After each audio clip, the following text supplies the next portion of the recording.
విశాఖ లోక్సభ నియోజకవర్గం వైసీపీ అభ్యర్థి శ్రీమతి బొత్స ఝాన్సీ లక్ష్మి 7 నియోజకవర్గాల ఎమ్మెల్యే అభ్యర్థులకు మద్దతుగా AP శిష్టకరణ welfare and development corporation ఆధ్వర్యంలో మేమంతా సిద్ధం బస్సు యాత్ర నిర్వహిస్తున్నట్లు కార్పొరేషన్ చైర్పర్సన్ శ్రీమతి అనూష పట్నాయక్ తెలిపారు. అంతేకాకుండా వైసీపీ అభ్యర్థులకు మద్దతుగా శిష్టకరణ ఆత్మీయ సమావేశాన్ని నిర్వహించనున్నట్లు అనూష పేర్కొన్నారు. శిష్టకరణాల అభ్యున్నతికి అన్ని విధాలా సహకరిస్తున్న వైసీపీకి శిష్టకరణాలు మద్దతు పలకాలని అనూష పిలుపునిచ్చారు. ఈ నేపథ్యంలో మంత్రి శ్రీ బొత్స సత్యనారాయణ విశాఖ లోక్సభ వైసీపీ అభ్యర్థి శ్రీమతి బొత్స ఝాన్సీ లక్ష్మిలను కలిపి చేపట్టబోయే కార్యక్రమాల గురించి వివరించారు.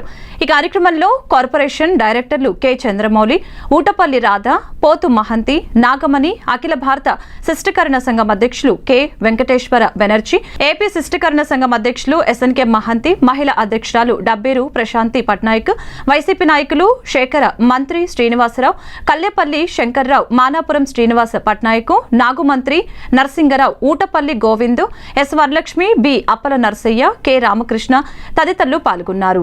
జగన్మోహన్ రెడ్డి గారు ఎంపీగా అవకాశం ఇస్తూ ఒక బీసీ మహిళకి అందులోని కన్నవారి ఇంట్లోని సేవ చేసే భాగ్యం ఇవాళ ఈ అవకాశం కల్పించారు.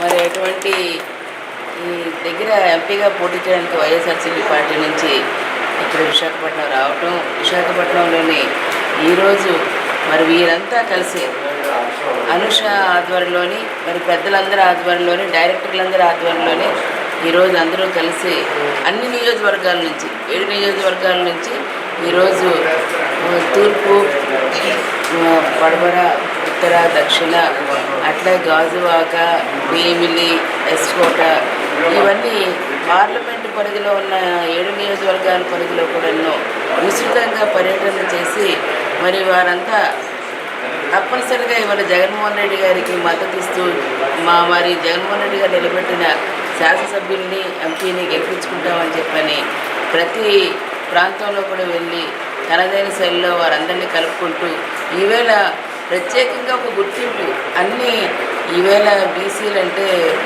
బ్యాక్వర్డ్ క్లాస్ కాదు, back bone of the society అని తీసుకొచ్చి ఇచ్చిన అటువంటి ముఖ్యమంత్రి గారికి మేమంతా అండగా ఉంటూ మరింత మన నేతలతో పాటు ప్రత్యేక నిధులు కూడా ఇచ్చి అందరినీ కూడా ఈరోజు వారిని కూడా అండగా ఉంటాము.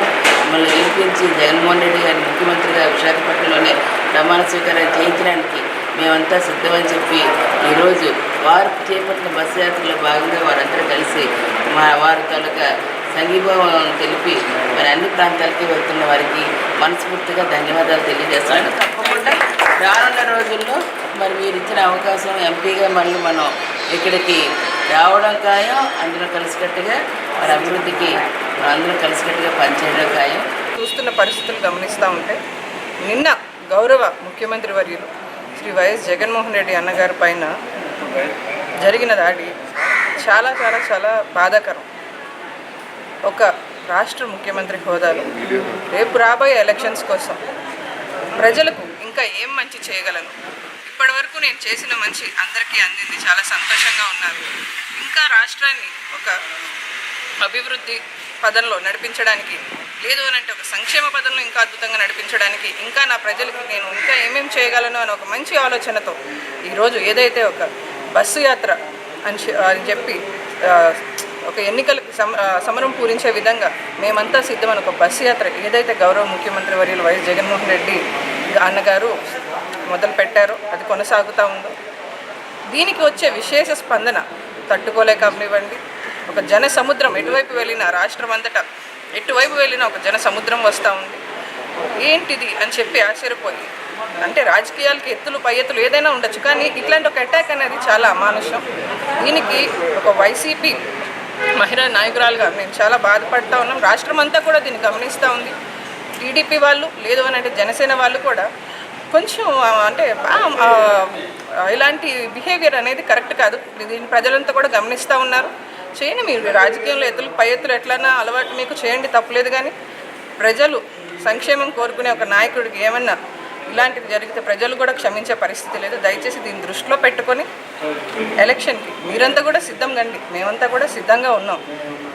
ఏం జరుగుతుంది అనేది ముందర మీకు తెలుస్తూ ఉంది, మాకు తెలుస్తూ ఉంది. అంతే తప్పితే జగన్మోహన్ రెడ్డి అన్న నాయకత్వాన్ని లేదంటే మన ప్రభుత్వం మళ్ళీ 2024లో ఆయన సీఎం అవ్వబోయేదాన్ని మీరెవరు ఇలాంటి దాంతో ఆపలేరని కూడా తెలియజేసుకుంటూ మరొకసారి అందరూ గమనించాల్సిందిగా కోరుతా ఉన్నాను.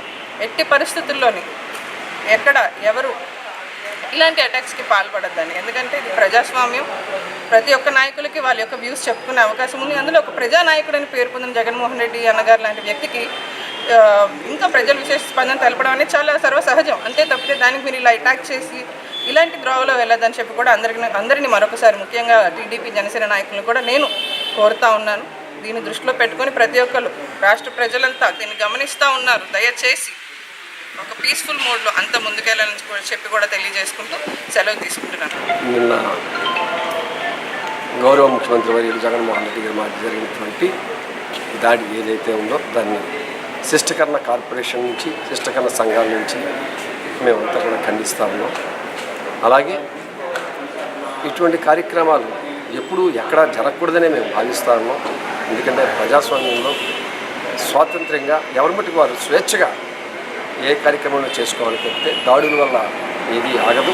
దానివల్ల ఇంకా ఇమేజ్ పెరుగుతుంది ఆ వ్యక్తికి. తప్పితే మీరు చేసిన దాడుల వల్ల వెనక్కి తగ్గలేదు.